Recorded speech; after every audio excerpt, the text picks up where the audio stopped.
మన దర్శి వార్తలు ప్రేక్షకులకు నమస్కారం. దర్శిలో శనివారం మధ్యాహ్నం ఉరుములు మెరుపులతో కొద్దిసేపు వర్షం కురువగా దర్శి పరిధిలోని సాయినగర్కు చెందిన గజ్జల శ్రీరామ్ శివ అను 28 ఏళ్ల వివాహితుడు ఇంటిలో ఉండగా పిడుగుపడి మృతి చెందాడు. ఇతని ప్రక్కనే ఉన్నటువంటి మామ అయిన మేకల యేసు అను 57 ఏళ్ల వ్యక్తి స్పృహ కోల్పోవటం జరిగింది. అలాగే వీరికి కొద్ది దూరంలో ఇంటిలో ఉన్న మేకల నాగు పిడుగు శబ్దానికి భయాందోళనకు గురి కావటం జరిగింది.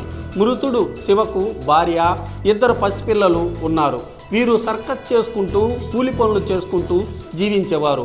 మృతదేహాన్ని దర్శి ప్రభుత్వ వైద్యశాలకు తీసుకురావటం జరగ్గా పోస్ట్ మార్టంకై ఎస్ఐ ఏ శశికుమార్ తగిన ఏర్పాట్లు చేశారు. కేసు నమోదు చేసి దర్యాప్తు చేస్తున్నారు. స్పృహ కోల్పోయిన యేసు, నాగు ప్రభుత్వ వైద్యశాలలో చికిత్స పొందుతూ కోలుకుంటున్నారు.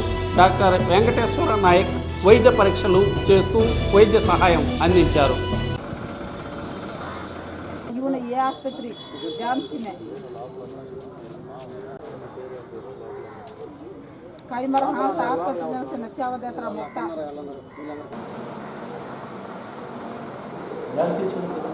काल बिच का साजू सर नाल ఇది పర్లేదు కన్నా పడతాయి